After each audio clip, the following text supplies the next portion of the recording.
आज हम लोग पढ़ेंगे क्लास 12 कहकशा बुक से चैप्टर नंबर 2, जो कि है एक मजमून जिसके मुसन्निफ है ख्वाजा हसन निजामी। तो चलिए सबसे पहले हम ख्वाजा हसन निजामी के जिंदगी के ऊपर रोशनी डालते हैं।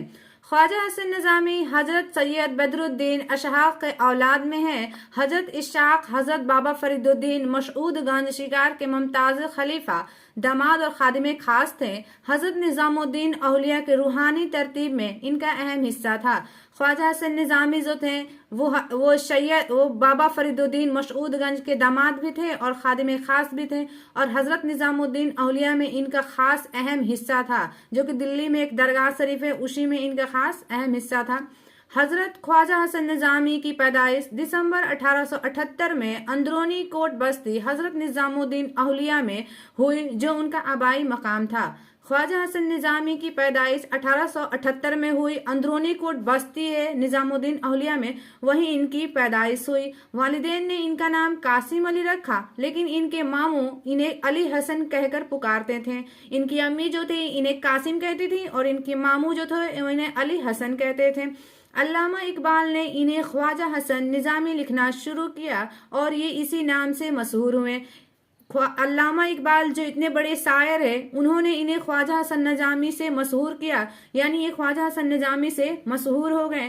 ख्वाजा साहब के वालिद का नाम सैयद आशिक अली निजामी था, वालिदा सैयद चहीती बेगम थी। ख्वाजा हसन निजामी की अब्बू का नाम सैयद आशिक अली और इनकी अम्मी का नाम सैयदा चहीती बेगम था। एग्जाम्स में यही सब आता है, पैदाइश, इंतकाल, अब्बू अम्मी का नाम और इन्होंने कितने मजमून लिखे, यही सब खास है। ख्वाजा हसन अभी कम सन थे कि इनके वालिदैन का इंतकाल हो गया। ख्वाजा हसन निजामी अभी कम ही दिन के थे कि इनके अम्मी के इंतकाल हो गया। इनके बड़े भाई सैयद हसन अली शाह ने इनकी कफालत की।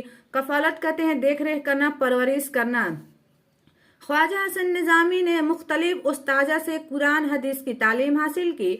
18 बरस की उम्र में अपनी चचा की लड़की सैयदा हबीब बानो से निकाह हुआ। पहली बीवी के वसाला के बाद सैयदा महमूदा ख्वाजा बानो से निकाह हुआ। इनके ये 18 वर्ष के थे तभी इनकी चचा की लड़की से सैयदा हबीब बानो से इनकी पहली निकाह हुई। वसाला कहते हैं इनकी पहली बीवी के इंतकाल के बाद इनकी दूसरी शादी सैयदा महमूदा ख्वाजा बानो से हुई। ख्वाजा साहब की इब्तदाई जिंदगी बड़ी परेशानियों में बसर हुई। उन्होंने हल्की निजामुल मशखा और साले निजामुल मशखा के बुनियाद डाली। इन्होंने 2 ये लिखे हैं, हल्की निजामुल मशखा और साले निजामुल मशखा। अपने हबीब के साथ मिलकर दरगाहों और खनकाहों के इस्लाह का बेड़ा भी उठाया।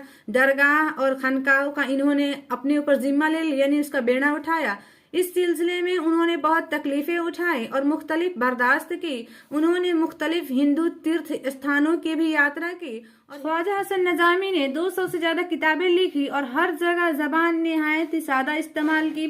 सहाफी के हैसियत से भी उन्होंने बड़ा नाम पैदा किया। ख्वाजा हसन निजामी जो थे वो 200 से ज्यादा किताबें लिखी, लेकिन अपनी ज़बान को निहायत ही सादा इस्तेमाल करते थे। बहुत अदब और तहजीब के साथ अपने ज़बानों को इस्तेमाल करते थे। रोजाना मंच और कलमी चेहरे तो एक तरह से इनकी इजाद है। ये भी दोनों इनकी किताबें, एक रोजाना मंच और एक कलमी चेहरे।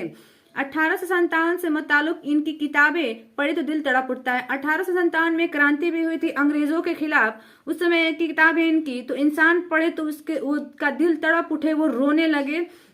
उन्होंने श्री कृष्ण पर भी जहनवी किताबें लिखी। हजरत निजामुद्दीन औलिया के शौखे नजामी बंसरी के नाम से तरतीब दी से पारा दिल इनकी इंशा परदाजी का अहम नमूना है। ख्वाजा हसन निजामी जो है वो हजरत निजामुद्दीन औलिया के ऊपर भी किताबें लिखी थी, जिसका नाम है शौखे नजामी। उसकी गहराइयों के बारे में लिखा था, उसी के ऊपर इन्होंने ये किताब भी लिखी थी। और 31 जुलाई 1955 को ख्वाजा हसन निजामी का इंतकाल हो गया। उन्होंने अपनी कब्र बस्ती हजरत निजामुद्दीन औलिया में 50 बरस कबल ही तैयार करा ली थी, उसी में इनका दफन हुआ। यानी ख्वाजा हसन निजामी जो थे वो मरने से पहले ही 50 बरस पहले ही अपना कब्र बस्ती ख्वाजा हजरत निजामुद्दीन औलिया में तैयार करा ली थी और मरने के बाद इनको वहीं पे दफन किया गया।